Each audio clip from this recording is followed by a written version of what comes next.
What's up, ma gang de cyclistes qui va boire dans des parcs d'Hochelaga de la petite Pépito Sangria? Tu sais que ça sort? Ben, c'est nos auditeurs, ça, c'est les gens qui nous écoutent. Bienvenue. Tu décris juste nos aspirations, William. Oui, exactement. On sait tous que tu rêves d'être un cycliste qui va boire de la Pépito Sangria dans un parc d'Hochelaga. Oui, c'est mon rêve, clairement. Tout ça pour dire que bienvenue dans le 20e épisode et dernier de la saison de Petites Obsessions. Fallait pas le dire tout de suite. Ben, on faut Sinon, avertir ils vont les gens. commencer à pleurer maintenant. T'sais, si on le dit juste à la fin de l'épisode, ils vont faire « Mais là, j'étais pas prêt. » Mais là, ils ont comme une couple de minutes pour se préparer mentalement. Fait que, dernier épisode de la saison, on va vous dire par contre, juste à la fin, quand est-ce qu'on revient. C'est comme quand quelqu'un meurt, tu sais. Tu préfères le savoir d'avance. Oui, puis Jésus l'a pas dit avant de mourir quand est-ce qu'il allait revenir. Il l'a Non. dit après. Fait qu'on va le dire à la fin de l'épisode. quand Mais on revient. meurt pas, là. Non, on va ressusciter, là. Ouais, mettons. Donc aujourd'hui, dernier épisode, parce que c'est l'été, il fait beau, on veut profiter un peu de la vie. Puis on part en vacances aussi. On va pas commencer à traîner tout notre matériel. Ça devient un sacrifice. peu compliqué. Je sais pas si vous êtes au courant, mais à l'aéroport, c'est l'hostie de bordel. Fait que c'est pas vrai que je vais amener du matos. On traînera pas notre Yeti. Mais bon, Voilà. voilà. Aujourd'hui, de quoi tu vas nous parler, Hélène? Moi, je vais parler des vacances de la construction. Hmm. Cette tradition québécoise, parce que oui, ça existe juste au Québec. Puis je vais parler des vacances aussi un petit peu dans le monde. Ok. Tu sais, tourner le couteau dans la Les plaie. autres là. traditions ailleurs que Exact. la construction. Fidèle à mon habitude, hein, c'est comme pas mal ça que je fais tout le temps. Parler de partout sauf site. Ben, tu parles un peu du site, mais tu parles Je parle d'ailleurs. beaucoup du site, C'est même. vrai, tu parles des deux. Puis moi, je vais parler de coup de soleil, cancer, crème solaire et emoji. Tandis que J'essaye de trouver le lien. Ok, c'est correct. Ben, le lien, les emojis, tu verras plus tard, mais en fait, je vais parler de bronzage et ce, malgré ma petite peau de lait. Ok. Donc, voilà. Sujet estival. Pour un épisode estival, Ben oui, exactement. Mais sais-tu qu'est-ce qui est plus festif que de parler de ça? notre générique. Ouais.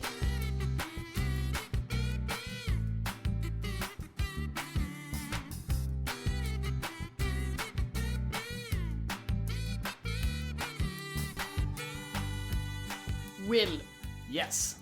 c'est notre dernier épisode de la saison. On l'a dit, oui. Tu sais ce que ça veut dire? Ça veut dire qu'on n'en fait pas d'autres tout de suite. Ça veut dire que c'est l'été, on part en vacances, on a des beaux projets dans les Europes, puis on fait les fous comme s'il y avait pas d'automne. Pas d'automne. Oui, on se dit qu'on reviendra jamais. Mais non, c'est une blague. Mais qui dit été au Québec dit festival, Mhm. vacances de la construction et passer de l'allergie au pollen aux attaques de mouches, moustiques et autres bêtes nuisibles, hein, dont on Oui. a déjà parlé dans un épisode précédent. Bientôt, il va en avoir moins. Ouais, pas si lointain cet épisode-là, fait que pour pas endormir notre auditoire qui ne sait peut-être pas que je me répète souvent, ben je me suis plutôt penchée sur les fameuses vacances de la construction. Y a-tu juste dans la belle province qu'on a ça? J'oserions dire que oui, je l'ai même dit en prémisse Ben, c'est ça. d'épisode. Moi, j'allais dire que oui parce que tu me l'avais dit. Oui, mais toi qui travailles en RH, est-ce que tu sais, ça remonte à quand l'instauration d'un système de congés payés dans le pays de Justin Trudeau? De congé payé, pas juste le congé de la construction, là, dans le fond. Ouais, congés payés in general. Pour vrai, ça doit pas faire si longtemps que ça. Genre, j'ai peur que ce soit pas avant, genre, les années 40, quelque chose comme ça. Ben, petit indice, c'est avant que feu père Trudeau pave la voie pour notre premier ministre actuel, et c'est effectivement en 1946. Mhm. Probablement que le gouvernement s'est dit « Ouais, on vient de vivre 5 ans de marde avec la Deuxième Guerre mondiale, on pourrait au moins donner à ceux encore en vie un petit 2 semaines de temps à autre. » Mais ce n'est qu'en 1968 que la loi sur les relations du travail dans l'industrie de la construction est adoptée. Et oui, avant ça, les gars de la construction étaient comme les femmes aux États-Unis aujourd'hui, beaucoup de revendications, mais très peu de respect de leurs droits. Quand tu y penses, ça a pris plus de temps à instaurer une véritable politique de congés payés qu'à Julien Lacroix pour revenir sur la scène publique. Oh oui, j'ai osé très 2 d'actualité. blagues d'affilée. Oui, très d'actualité en effet. Bref, comment ça fonctionnait les congés payés? Parce que tu t'en doutes, cette patente-là, c'était clairement organisé par un TDAH qui a oublié son Ritalin. En fait, chaque région créait son propre système de gestion des vacances. Ça part mal, hein? Ça veut dire que les conditions et la durée n'étaient pas les mêmes d'une place à l'autre. Autrement dit, les gens n'allaient pas s'installer en Abitibi pour le FME, le parc de la Vérandrie, ou se les geler en hiver, mais bien parce que la période de vacances allouée dans cette région leur permettait d'être pas trop pognés au camping, entre les moustiques, puis le déversement des eaux usées des voisins. C'est pas vrai, là, j'ai pas trouvé le détail des régions, je sais pas quand est-ce que l'Abitibi donnait ses vacances. T'as juste décidé que c'était ça qui était le fun en Abitibi. Mais ça me tentait de faire une petite blague. Ah, ok. Jusqu'ici, ça a l'air quand même relativement simple, mais il faut aussi mentionner que certaines compagnies négociaient avec leurs employés la dite semaine de vacances, tandis que d'autres l'imposaient. Dans le fond, négocier s'ils l'avaient ou pas, ou si vraiment... Ben, en fait, à quel moment ils prenaient... quand est-ce qu'ils pouvaient la mettre? Ouais, exactement. Okay, ouais. Généralement, c'était en novembre ou en juin. Pauvres ceux qui avaient des vacances en novembre, esti. Pendant un temps aussi, on pouvait... Déprimé tout seul chez vous, là. Yes, sir! Bonnes vacances! Ouais, c'est ça. Pendant un temps aussi, on pouvait cumuler les congés sous forme de timbres-vacances que tu pouvais échanger en temps rémunéré selon tes discussions avec ton employeur. Encore là, c'était comme pas mal à sa discrétion. Faites jamais ça, la gang. Vous sous-estimez toujours votre besoin de vacances. Tu penses jamais que t'en as besoin jusqu'à temps que tu sois rendu. Puis le problème aussi avec ça, c'est que c'était rare qu'ils pouvaient prendre plus que 2-3 jours d'affilée, ce qui est pas vraiment optimal pour profiter d'une fin de semaine dans l'eau frette de Gunquit, mettons, là. Mais pour faire encore plus compliqué, l'industrie de la construction, elle était et est encore aussi pétée que les ponts qu'ils réparent aux 6 mois.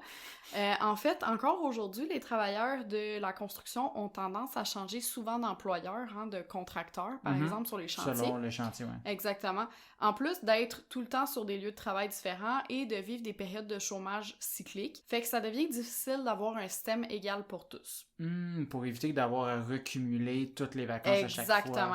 C'est pourquoi, en 1971, le gouvernement décide d'émettre un décret question d'uniformiser les dates et conditions des congés des travailleurs de la construction. Pourquoi en juillet-août, peut-être, tu me demanderas? Ben, tout simplement parce que ça coïncide aussi avec la fermeture estivale des usines pour leur entretien. Puis le fait aussi que toute l'industrie est en congé en même temps, ben, ça évite, selon les dires de la FTQ Construction, le désordre et l'anarchie.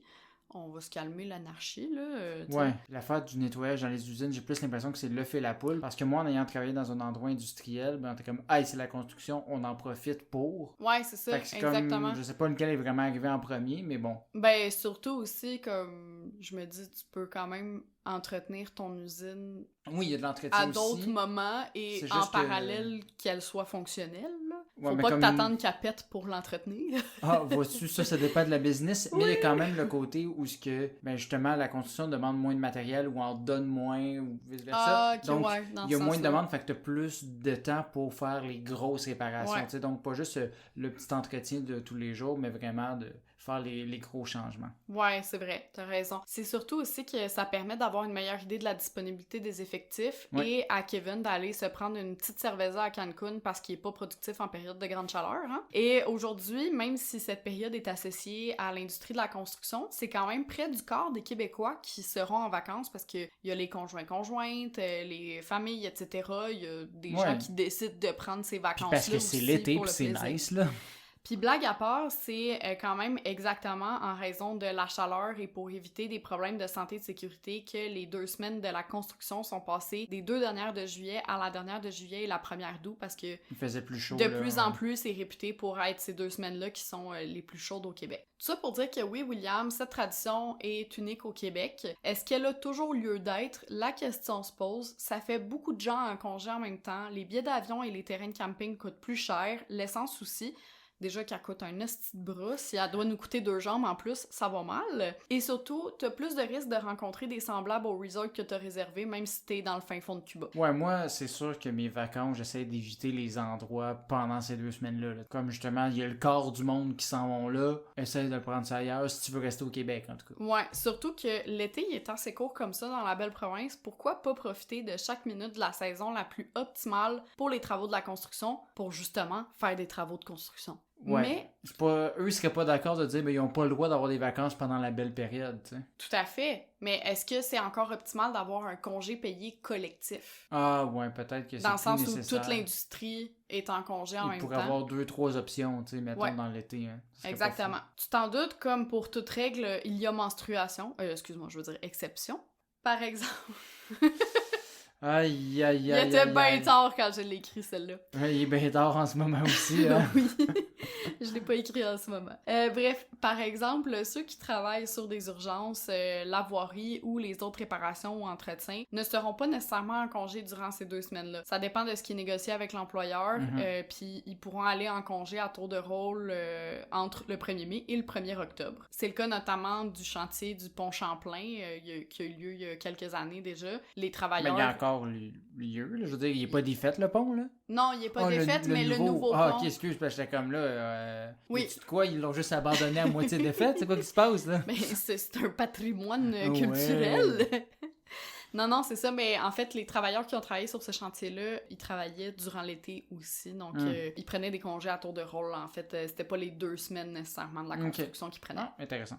S'ils travaillent, évidemment, durant les vacances de la construction, la Commission de la construction du Québec doit en être avisée, et il y a des règlements spéciaux à respecter en termes de rémunération. Par exemple, ils sont obligés d'être rémunérés 40 heures, même s'ils en font 28, là, ou peu importe. Faut pas pénaliser les gars de la construction. Exactement. Il faut dire aussi que les avancées techniques et technologiques ont permis d'étirer la saison des chantiers pour permettre aux travailleurs de l'industrie de travailler quasiment à l'année. Fait que... Ouais, ben ça dépend. Là. Il y a beaucoup de gens qui ont encore des congés à l'hiver. Il y en a beaucoup. Il y a des congés obligatoires aussi à l'hiver, qu'on n'appelle pas des congés de la construction. Ouais, c'est plus mais tout ça pour dire que, tu sais, quand je me disais pourquoi on profite pas de la saison estivale, qui est quand même la meilleure saison pour faire de la construction... Ben, étant donné les avancées techniques et technologiques, c'est nécessaire. Plus ou moins un argument valable de nos jours. Ça l'était v'là 30 ans, mais là, aujourd'hui, c'est plus ça. Haha, tu t'auto-détruis. Ben oui, c'est ça mon quotidien. Oui, c'est vrai. J'ai oublié que je parlais à Hélène Maillé. Voilà. Bref, à voir si cet avantage social est toujours à l'avantage des travailleurs ou si on perpétue la tradition par simple flemme, parce qu'on est quand même québécois, hein? Mais Will... Essaye de t'organiser avec les syndicats de la construction. Moi aussi, j'abandonnerais. Non, ça va, ils sont au bout de la rue, puis ça me tente pas d'y aller. Mais Will, tu me connais, j'aime ça tourner le couteau dans la plaie bien profond et voir ce qu'il y en est ailleurs dans le monde. Fait que laisse-moi te dire que dans plusieurs pays, on est loin d'avoir juste une journée fériée supplémentaire réservée aux fonctionnaires pour se rappeler tout le mal qu'on a pu faire aux Premières Nations. T'es vraiment en mode provocation, là. T'as vraiment besoin de vacances, je pense. Ah oui. Sinon, ça m'a fait penser à un autre jeu de mots terrible. Mm-hmm. Parce que là, tu sais, t'as dit tourner le couteau dans la plaie. Mm-hmm. Mais là, j'imagine qu'on va découvrir qu'on est pauvre en vacances. C'est un peu tourner le couteau dans la plèbe. Parce qu'on est... Exactement. Voilà. Écoute, on commence avec l'Allemagne, la Belgique, le Pays-Bas et la Grèce qui ont 20 jours de congés payés. Puis tous les chiffres que je te dis là, c'est en commençant là, ta première année et ça n'inclut pas les fériés. OK. Puis pour avoir été en Grèce, je te confirme que même quand ils travaillent, ils travaillent pas. Oui. En Espagne, au Portugal et en Italie, on a 22 jours, en plus des siestes espagnoles. La siesta. Ouais. En France, toi qui connais bien les politiques de nos cousins, tu peux me confirmer qu'on a 25 jours. Et 4 heures de dîner. Oui, et 4 heures de dîner. C'est aussi le cas au Danemark, en Suède et en Autriche. Je suis pas sûre pour les 4 heures de dîner, mais pour les 25 jours, oui. Mais au Royaume-Uni, ils ont 28 jours de congé, fait que c'est comme le top en Europe. Fait que ça, c'est la base, là. C'est pas genre c'est la moyenne. Base. Non, c'est vraiment la base.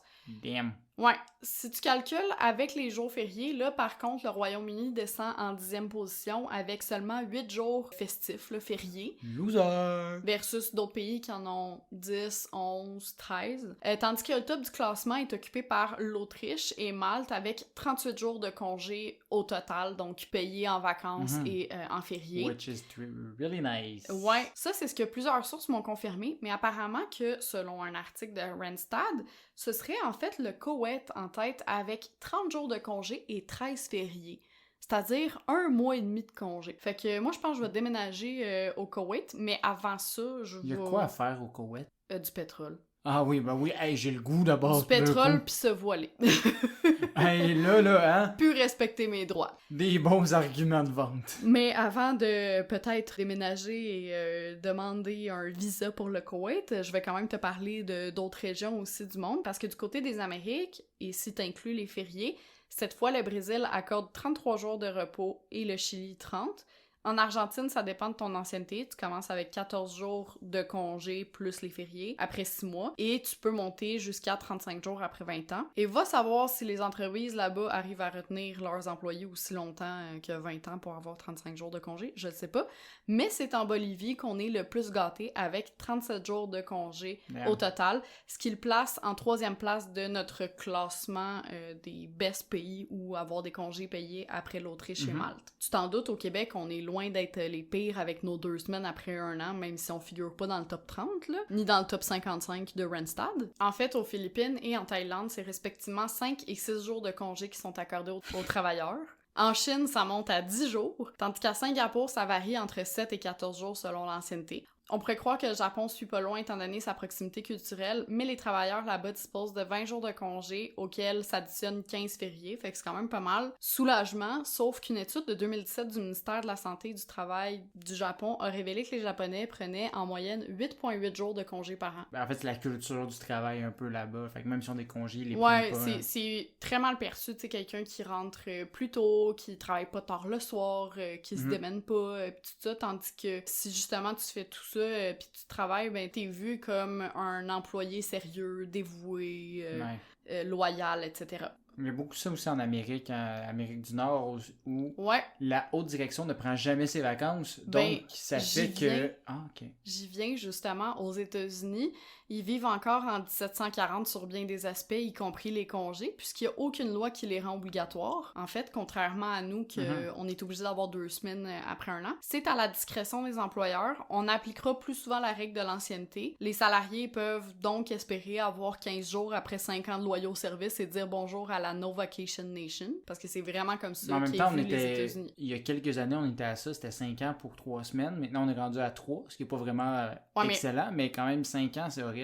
Ouais, non, c'est ça, exactement. Puis, tu sais, t'es même pas sûr d'avoir 1 semaine, mettons. Là, la plupart donnent 10 jours de congé, mais reste que c'est ça. C'est à la discrétion de ton employeur. Qu'en est-il des périodes des vacances? Est-ce que partout dans le monde, on les prend à la même période de l'année? Tu te doutes évidemment que non. En France, par exemple, on appelle ceux qui prennent habituellement les 3 premières semaines d'août les Haussiens. Ils étaient près de 50% de la population en 2010. Connaissant les Français, ils sont bons pour chialer, mais très peu pour changer. Donc, je crois que cette statistique est encore d'actualité de nos jours. Je confirme qu'il n'y aura pas grand monde au bureau de mon côté au mois d'août. Exactement. De toute façon, 40% des entreprises françaises sont fermées durant une partie ou la totalité du mois d'août. C'est comme les vacances de la construction pour eux, là, littéralement. Mais at large d'un pays. En Allemagne et au Danemark, comme la rentrée est habituellement au début du mois d'août, on prend plutôt les vacances en juin ou en juillet. En Espagne, en Italie et au Portugal, c'est le contraire. L'école recommence plutôt vers la 3e semaine de septembre, entre le 15 et le 20 souvent. Donc, certains partent en congé jusque début septembre, quand nous, on célèbre la fête du travail. Et en Australie, comme notre été est leur hiver, ben ils partiront plutôt en vacances en décembre ou en janvier. Make sense. Voilà. Fait que c'est pas mal ce qui fait mon tour du monde des vacances.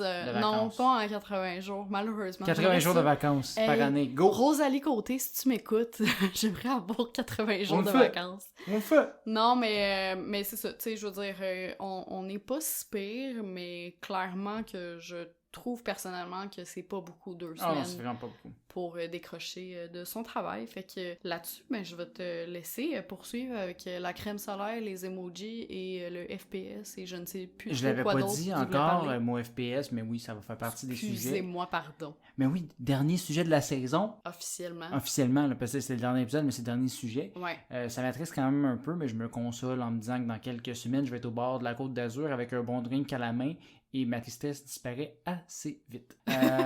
Mais qui dit Côte d'Azur dit crème solaire, et ça surtout avec mon petit teint pâle, si je veux pas pogner de coups de soleil. Faut dire que je suis pas celui qui s'expose le plus au soleil au monde, mais ça reste quand même que les rougeurs de peau et moi, on se connaît quand même assez bien. Oh! Parlez-en à mes 2 genoux après une randonnée en kayak le week-end dernier. qui, j'espère, vont devenir un peu plus un brun pâle là, dans les prochains jours. Là, ça commence déjà à être pas pire. Ah, mais c'est beau ton dégradé, moi, je trouve. Ah oui, c'est beau, hein? Ça fait sexy quand même. Là. Bronzage d'habitant, mais comme vous n'avez jamais vu. Yes. Ceci étant dit, malgré mes oublis de badigeonnage d'ombrelle et mon incapacité à avoir le teint de peau de David Hasselhoff, j'ai quand même décidé aujourd'hui d'être votre porte-parole du jour au sujet du bronzage et de la protection solaire. Parce que, tu sais, pas besoin d'être parfait pour être un bon éducateur. Après tout, là, on l'écoute bien, le monsieur avec une trachéo sur les paquets de cigarettes. Fait qu'on peut bien m'écouter. Faites ce que je dis, pas ce que je fais, OK? Donc, je suis pas le seul à avoir une peau de pète qui bronze pas ou très peu. En fait, ça a été déterminé par un dermatologiste du nom de Thomas B. Fitzpatrick qui travaillait pour l'université d'Harvard, qui a différents teints de peau. Ben, en fait, c'est pas lui qui a déterminé ça, là, genre on est capable de le savoir qu'il y a des gens pâles puis des gens foncés. Mais non, en mais fait... c'est comme l'échelle de Scoville là, pour les piments. Là. Oui. Dans le fond, plus tu t'augmentes dans les piments, plus ça brûle. Ben, même chose. Plus tu augmentes dans les peaux, plus ça brûle. C'est un peu comme ça. Mais c'est plus ça dépend si tu augmentes vers le blanc, augmentes vers le noir. En tout cas, regarde, hein? Je l'ai pas étudié, moi, je sais pas. C'est ça. Mais Fitzpatrick, lui, il a déterminé qu'il y avait 6 phototypes de peau, puis il a décidé de classifier les individus selon la réaction de leur peau lors d'une exposition solaire et aux ultraviolets. Donc, on appelle ça la classification de Fitzpatrick, qui divise ces gens-là en 6 phototypes différents. Parce que le gars s'appelle Fitzpatrick, c'est pour ça qu'on l'appelle de même. C'est logique. C'est logique. C'est pas pire. Fait, le phototype 1, ben, c'est des gens qui sont sensibles aux rayons UV puis qui brûlent le plus. Le phototype 6, ben, c'est ceux qui sont le plus résistants au soleil. Ça inclut-tu les albinos, mettons, ou c'est une devance? Une ça, catégorie à part? Oui, c'est le phototype 0. Ils ont vraiment comme leur coin où on dit on a réfléchi à vous, mais après. On veut vous inclure, mais pas tant que ça. C'est ça. Donc, le phototype 1, ben, bronze pas et attrape systématiquement des coups de soleil. C'est des gens avec un teint très pâle, des taches de rousseur, les cheveux blonds ou roux. Donc, un petit roux, t'as jamais vu ça ben brun. Non, c'est vrai. Phototype 2, ben, ça bronze difficilement, attrape souvent des coups de soleil, teint très clair, cheveux blonds ou châtains, des taches de rousseur apparaissent au soleil avec les yeux clairs. Fait que tu te ramasses un peu là-dedans, mais t'es ouais, un mais peu comme je suis moi. brune foncée. Ben, c'est ça. Il y a le phototype 3 qui a parfois des coups de soleil, bronze progressivement, type teint clair, cheveux blonds ou châtains. C'est comme, voyons, on arrive-tu, nous autres, les cheveux bruns? Est-ce de race arienne du colique? C'est tout eux autres. Puis après ça, il y a phototype 4, attrape peu de coups de soleil, bronze rapidement, teint mat, cheveux châtains, bruns ou noirs, yeux foncés. Donc, on est comme un peu entre les deux. On s'entend diviser en 6 des peaux puis des cheveux. Ouais. C'est un peu difficile. Ça a été fait quand, cette magnifique échelle? C'était en 1975. Ah. Mais en fait, c'est vraiment plus, tu vas voir un peu la logique derrière. C'est sûr qu'il y a des exceptions à tout ça. Que tu sais, c'est pas un mapping parfait. Ouais. Mais il y a des menstruations à chaque règle. Effectivement. Mais tu sais, veux pas, on a des peaux pâles, on a des taches de rousseur un peu les deux. Donc j'ai du roux dans ma famille, Ben, j'en ai du roux dans ma barbe. Tant de taches de rousseur, mais j'en avais quand j'étais jeune, j'ai du roux. Fait que tu sais, on est des hybrides. Des petits hybrides tout laites. Ben voyons. Tout ça pour dire qu'il y a aussi le phototype 5 qui a rarement de coups de soleil, bronze rapidement, teint foncé, yeux foncés, cheveux foncés, hein, c'est assez clair. Puis le 6, peau foncée, n'a jamais de coups de soleil, type peau noire, cheveux noirs. C'est pas vrai par contre qu'il n'y a jamais de coups de soleil, tu n'auras jamais de rougeur. C'est ça que j'allais te demander. Ils peuvent avoir quand même des démangeaisons à la peau. Tout ça pour m'amener sur 2 tangentes complètement différentes, puis qui n'ont pas tant rapport. En fait, la première n'a pas vraiment rapport, c'est ma tangente sur les emojis. Ouais, j'allais te dire, est-ce qu'il y a 6 emojis pour les 6 phototypes? Je me souviens pas, il y a combien d'emojis de couleurs différentes? En fait, quand tu cliques longtemps sur un emoji, tu as des options de couleur de peau que tu sais pas trop si tu peux utiliser sans avoir l'air trop raciste. Tu sais, comme en tant que blanc, tu veux pas être trop insensible. Tu restes sur le jaune glacé. Ouais, c'est ça, exactement. Moi, je suis comme un Simpson, la gang, là. Peace and love. Donc, le classement de Fitzpatrick a été utilisé pour déterminer ces couleurs de peau d'emoji-là. La seule chose, c'est qu'ils ont mergé les phototypes 1 et 2 parce que, oui, on a assez de blanc dans la vie, pas besoin d'en faire 2.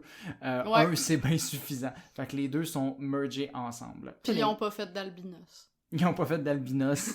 ça. Loser! Fait que c'est ça. Il y a 5 couleurs de peau sur les emojis. Vous irez voir. L'autre élément qui a attiré mon attention, c'est le fait que Fitzpatrick, il parle pas juste de couleur de peau, comme on dit tantôt, mais aussi de couleur de cheveux et de yeux. Puis j'étais comme, moi je suis pâle, puis qu'est-ce que c'est ça, puis pourquoi... Ça, c'était ma logique. Mais quand tu dis, moi je pâle, puis que c'est ça, puis... Je parle de dire, j'ai la peau pâle et j'ai les cheveux foncés, que c'est ça. Non, mais je voulais être sûr que tu disais pas que t'avais les cheveux pâles ou les yeux pâles, parce que c'est vrai qu'on est un médium, on a un médium audio. C'est ça. Donc, peau pâle, cheveux foncés, yeux foncés. Mais en fait... C'est Fred Pellerin, mais plus foncé. Fuck all. Je ressemble pas à Fred Pellerin. Oui, tu ressembles à Fred Pellerin. J'ai juste les lunettes. Non, tu ressembles à Fred Pellerin. C'est pas fin, ça. Pourquoi? Il est bien cute, Fred Pellerin. Cute, Fred Pellerin. T'as pas les mêmes lunettes qu'il y a Fred Pellerin. Non, je sais, mais en tout cas, je ressemble pas à Fred Pellerin. Bon, sur cette minute dédiée à Fred Pellerin, on va arrêter de dire son nom. Non! On va la couper. Ok. Fait que c'est ça, l'autre élément qui a attiré mon attention, c'est le fait qu'il parle de couleur de peau, mais aussi de cheveux et de yeux. Puis c'est pas juste par généralisation, parce que bien qu'il y ait des exceptions, comme moi, avec ma peau pâle et mes cheveux foncés, chance est d'admettre que tu croises un roux, il risque de me clencher niveau pâlitude. Ouais. Pourquoi donc? En fait, c'est une question de mélanine, comme tu as mentionné tout à l'heure, parce que je sais pas si c'est parce que je suis juste con, mais on parle toujours de mélanine pour la peau, mais on en parle aussi pour les cheveux, mais j'ai jamais fait le lien que c'est la même affaire, tu sais. Ah ouais, on parle de mélanine pour les cheveux? Oui, c'est la mélanine qui fait la couleur de tes cheveux, de tes yeux. Puis tu sais, quand que les cheveux deviennent gris et blancs, mais c'est parce que ton corps fait moins de mélanine, donc c'est là que la couleur part un peu. Je pensais que c'était que parce que quand un papa et une maman s'aiment, ils font des bébés, puis là, ils leur ressemblent. C'est quoi le rapport des cheveux gris? Non, pas les cheveux gris, mais les yeux, mettons. Ah oui, non, mais ça a un lien, parce que je veux dire, ta mélanine que tu produis est reliée à ta génétique. Ouais, c'est ça. OK. Fait que c'est la mélanine qui fait la couleur de peau et de tes cheveux, donc t'as pas comme des sources de mélanine bien différentes dans le haut de ta tête que dans le reste de ton corps, fait que c'est logique que ces deux choses-là soient relativement reliées, en fait. Ouais. Donc après ça, mais sauf comme tu dis, tu sais... C'est des mix, c'est peut-être des mix de parents, là. Ça, c'est genre de... Mais tu sais, je veux dire, moi, ma mère est blonde aux yeux bleus, très pâle, mais je trouve qu'elle a une carnation de peau plus foncée que moi, qui est brune aux yeux bruns. Mais c'est peut-être qu'elle passe plus de temps au soleil que toi aussi. Ouais, je veux dire, ma mère, pendant 40 ans, elle a mis de la graisse de pied de vache pour bronzer voilà, plus. C'est ça. OK. Puis après ça, tu peux avoir des gènes de ton père aussi qui a la peau pâle, fait que ça n'a pas... ouais, j'ai les gènes de roux du côté de mon père. Fait que tu sais, c'est pas parfait là-dessus, puis j'ai pas fait de bac en biologie, fait qu'on va y aller bien straight là-dessus. En fait, il y a 2 types de mélanine pigmentaire, la phéomélanine et l'eumélanine. Le pigment phéomélanine, combiné avec l'eumélanine, il détermine la couleur de la peau et des yeux. Puis chez les mammifères, la phéomélanine détermine en plus la couleur des poils et des cheveux. Du côté des oiseaux et des poissons, il est responsable de la couleur des plumes et des écailles. Donc c'est quand même la mélanine qui fait ces couleurs-là chez eux aussi. Et qu'est-ce que ces 2 types de mélanine ont de différent? La couleur de l'eumélanine va du brun au noir, tandis que celle de la phéomélanine va du jaune au rouge. Donc c'est 2 types de mélanine qui sont faites dans le corps. Et en fait, c'est pas tout le monde qui fait le même nombre de chacun. Ouais. Donc, les gens pâles vont faire plus de phéomélanine. Donc, jaune ou rouge, c'est là la peau pâle. Ouais. Puis, brun ou noir, on s'entend, c'est les gens avec la peau plus foncée. Donc, les roux vont faire vraiment beaucoup de phéomélanine. Et donc, va avoir des cheveux. Quand on parle de jaune et rouge, donc, c'est là vient le roux dans les cheveux, puis la peau pâle. Donc, c'est vraiment parce qu'il y a un balancement de ce type de mélanine-là, plus dans le corps. Donc, ça, c'est un résumé ultra rapide dans la génétique. C'est compliqué, puis on n'entrera pas dans le pourquoi du comment. Mais y a-t-il une couleur Pantone de l'année des pigments de la mélanine? Non, c'est la couleur Pantone de cette année, c'était un mauvelet qui donne le goût de vomir, fait que voilà. J'ai des clients qui trippent dessus. Non, pas ça. Tout le monde l'utilise en background, puis ça m'écarte. Ouais. Mais pourquoi je parle de teint de peau puis de mélanine depuis tantôt? En fait... parce que tu parles de crème solaire puis de peau de bronzage. C'est ça, parce que... Wake up, William! T'es où depuis comme 20 minutes? Ouais, non, mais en fait, c'est parce que c'est la première ligne de défense contre les rayons UV. Ouais. Donc, le corps produit plus de mélanine quand il est exposé au soleil parce que celle-ci a la propriété d'absorber les rayons ultraviolets puis de les disperser, protégeant ainsi la peau. Okay. Donc, c'est la production de mélanine qui donne ce côté mat à la peau. Donc, c'est quand on en produit plus que l'on va avoir le côté bronzage. Et ceux qui font déjà plus de mélanine, qui est plus foncé, vont être plus protégés. Donc, on s'entend, c'est une protection du soleil. Donc, il ne faut pas se réjouir nécessairement quand on a un beau bronzage, quand que de base notre peau est pâle. En fait, c'est qu'on reçoit des dommages au niveau de nos cellules. C'est juste qu'on est moins protégé par notre type de mélanine. Donc, wouhou, c'est beau, mais wow, c'est des dommages. Ouais. Mais qui dit bronzage dit soleil, qui dit soleil dit rayon UV, qui dit rayon UV dit UVA, UVB. Et oui, je suis le roi des transitions. Voilà, dans une autre partie que je voulais pas faire de transition. Voilà, c'est ça. C'est ça qui arrive quand on fait un épisode avant des vacances.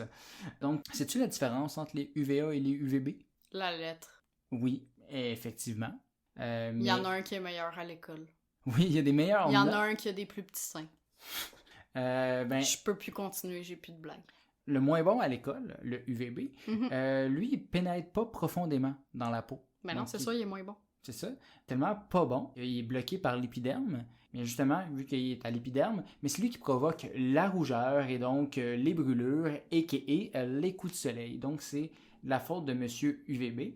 Ces rayons UVB-là provoquent la formation de nouvelles mélanines dans la peau. Donc, on va en faire plus, ce qui fait un bronzage retardé. Parce que dans le fond, c'est juste que, il y a un coup de soleil, on va en faire pour essayer que ça réarrive pas. En fait, ce qui va faire un bronzage qui apparaît de 48 à 72 heures après l'exposition aux rayons. Fait que tu as eu ton coup de soleil, puis là, comme, ça devient plus foncé après. Les rayons UVA, quant à eux, pénètrent profondément la peau. Ils endommagent les fibres élastines et de collagène, ces fibres qui sont responsables de la peau souple et élastique. Donc, c'est grâce Le petit mot de bras, là. En fait, c'est ce qui fait que ça tient, l'élasticité. Fait que si tu es bien exposé au UVA, c'est ça qui va faire que tu auras des gros plis de face en vieillissant. Puis c'est aussi les UVA qui sont responsables du cancer de la peau. De gentils rayons. Par chance, c'est constitue seulement 95% de la lumière ultraviolette qui atteint la Terre. Fait que c'est pas comme si c'était dangereux, hein? À peine. À peine. Autre fait intéressant, les UVA, contrairement aux UVB, ne causent pas la formation de nouvelles mélanines, mais activent plutôt celle qui est déjà présente dans la peau. Donc, ça fait que tu vas bronzer plus rapidement, sans brûlure, si tu es exposé plus à des UVA que des UVB. Mais en même temps, tu vas pogner un cancer de la peau. C'est ça. Fait que, c'est un pensez-y bien. C'est ça, hein? Fait que d'un côté comme de l'autre, t'es gagnant-gagnant. Puis d'ailleurs, c'est surtout des UVA qui sont utilisés dans les salons de bronzage pour justement éviter que tu pognes un gros coup de soleil dans ta salle de lampe. Est-ce que je recommande? Quand même, pas nécessairement. C'est un pensez-y bien. C'est un pensez-y bien. Donc, on a un beau duo de UVA et UVB qui sont désagréables pour chacun de leurs raisons. Donc, c'est pour ça que c'est important de mettre de la crème solaire qui protège des deux. Des fois, il y en a qui protègent seulement d'un seul des deux. C'est important de voir que ta crème solaire protège UVA et UVB.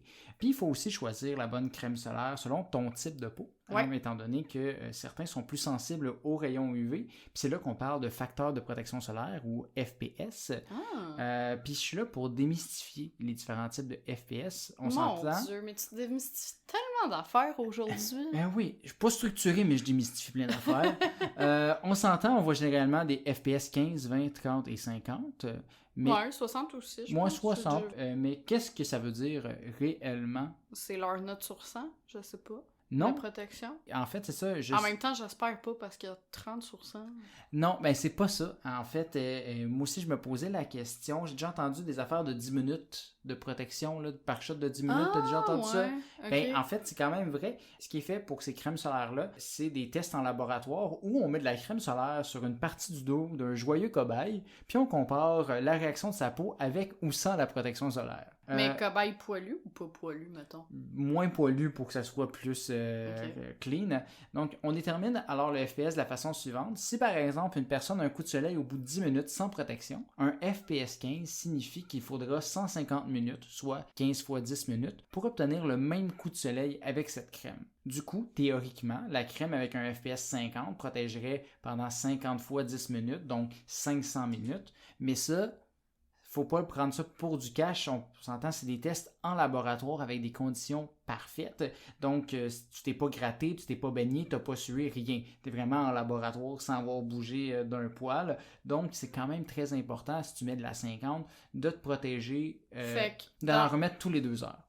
Ouais, c'est ça. Mais dans le fond, si tu mets un FPS 15, t'as comme 150 minutes de sursis avant de devoir en remettre. Exact. OK.